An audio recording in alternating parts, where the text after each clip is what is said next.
It is very nice being here. I am enjoying this a lot. Be surrounded by this much talent and be in this atmosphere.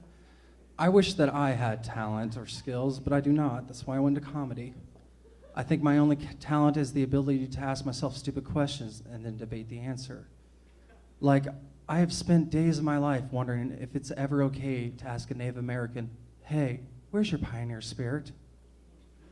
And as far as I can tell, no, it is never okay unless they come out with a car called the Pioneer Spirit.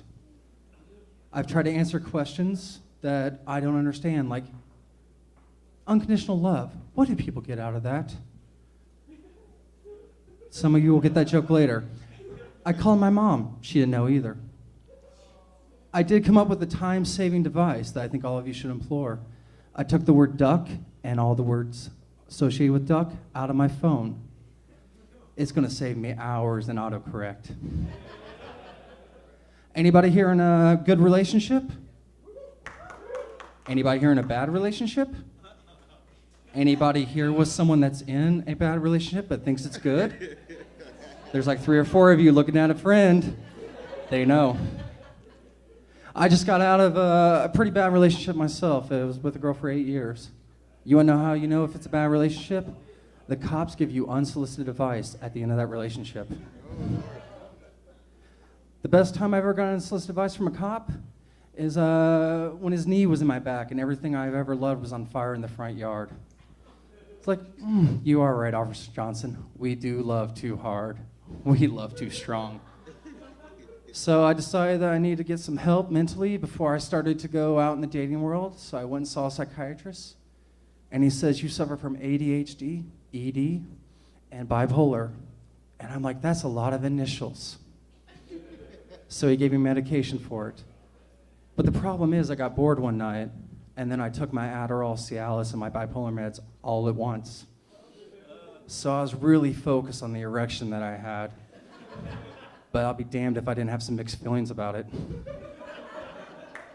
I decided I need to start working out, eating better, get my A game back. And then I realized I never had an A game. I had a C+ game with girls that were very generous with the curve. I'm gonna say this right now, gentlemen and lesbians. If you wanna know the women that have the best and most generous curve, look for a 30-year-old with kids. Go ahead, get uncomfortable. This is gonna get worse before it gets better.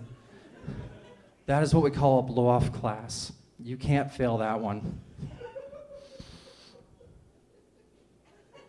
Oh, come on, that was a good joke, people. So I was like, all right, let's do this. Let's start going back into the dating world. Let's do some online dating, because that's what everybody does now. So I jumped online. It was like, describe yourself. All right, I look like John C. Reilly and Jonah Hill mixed together. Untraditionally handsome. That's how I put it. Hobbies. Amateur comedy, because it's a good way of saying I'm 35 and have 2 roommates. So I decided to go back out and dating, and I'm gonna say this right now, there's a lot of young girls online. Like, I'm 35, and there's a lot of girls that are like early 20s. And I kind of realized something as I got older. I can't tell how old women are anymore. I see a girl now, and I wonder, is that a young-looking 24-year-old? Or a beat-up 16-year-old? Has she had an easy life or a hard life? Because I can work with one. Oh, come on. I told you it was going to get worse. So I've decided maybe ladies, you guys could help me out. Maybe you could make an effort as a group so I don't end up on Dateline. Maybe you guys could wear some sort of ribbon or a button or something color-coded to give me an idea of your age range. Like 15 or younger? Red? Stop, don't approach. 18 or older, green. Go ahead, see where the night takes you. 16 and 17, yellow. Use caution. Make sure there's no cops around. Know what the local law is. Oh, I love hearing, oh my God.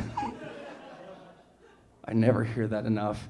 So I was like, all right, she's green. All right, so I decided, I was like, all right, I'm gonna start dating again. I'm gonna start doing this. I'm gonna put in the effort. And so I did actually go out with a younger girl, 22.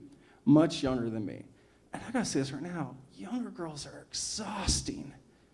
They're just horrible, horrible. If you guys are young, I'm sorry, but you guys are horrible. Like, it's not exhausting for a lot of reasons. I mean, I realized the difference was when I was that age and it came to like sex, I was like Superman.